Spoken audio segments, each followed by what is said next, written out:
बहुत पुरानी बात है। मिस्र देश में एक सूफी संत रहते थे जिनका नाम जुन्नुन था।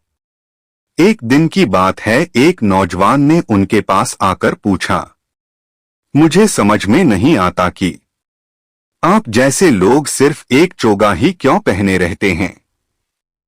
बदलते वक्त के साथ यह जरूरी है कि लोग ऐसे लिबास पहने जिनसे उनकी शख्सियत सबसे अलहदा दिखे और देखने वाले वाहवाही करें।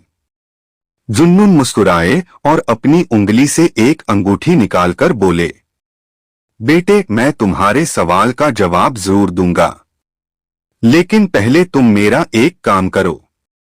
इस अंगूठी को सामने बाजार में एक अशर्फी में बेचकर दिखाओ। नौजवान ने जुन्नुन की सीधी सादी सी दिखने वाली अंगूठी को देखकर मन ही मन कहा, इस अंगूठी के लिए सोने की एक अशर्फी, इसे तो कोई चांदी के 1 दीनार में भी नहीं खरीदेगा। कोशिश करके देखो, शायद तुम्हें वाकई कोई खरीदार मिल जाए, जुन्नुन ने कहा। नौजवान तुरंत ही बाजार को रवाना हो गया।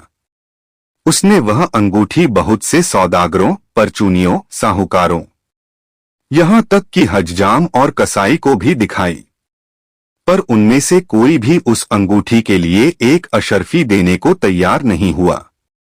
हारकर उसने जुन्नुन को जाकर कहा, मैंने आपको पहले ही कहा था, कोई भी इसके लिए चांदी के 1 दीनार से ज्यादा रकम देने के लिए तैयार नहीं है।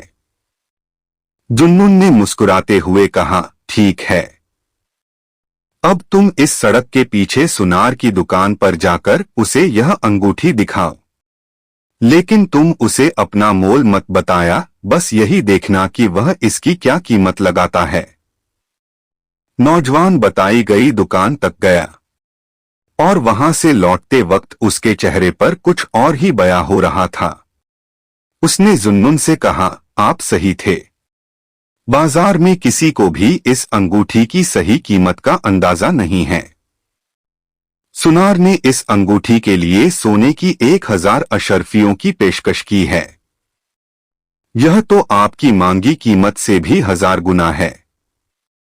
जुन्नुन ने मुस्कुराते हुए कहा, और वही तुम्हारे सवाल का जवाब है। किसी भी इंसान की कीमत उसके लिबास से नहीं आको, नहीं तो तुम बाजार के उन सौदागरों की मानिंद बेशकीमती नगीनों से हाथ धो बैठोगे। अगर तुम उस सुनार की आंखों से चीजों को परखने लगोगे तो तुम्हें मिट्टी और पत्थरों में सोना और जवाहरात दिखाई देंगे, लेकिन इसके लिए तुम्हें दुनियावी नजर पर पर्दा डालना होगा और दिल की निगाह से देखने की कोशिश करनी होगी। बाहरी दिखावे और बयानबाजी के परे देखो, तुम्हें हर तरफ हीरे मोती ही दिखेंगे। आशा करता हूं ये छोटी सी कहानी आपको जरूर पसंद आई होगी।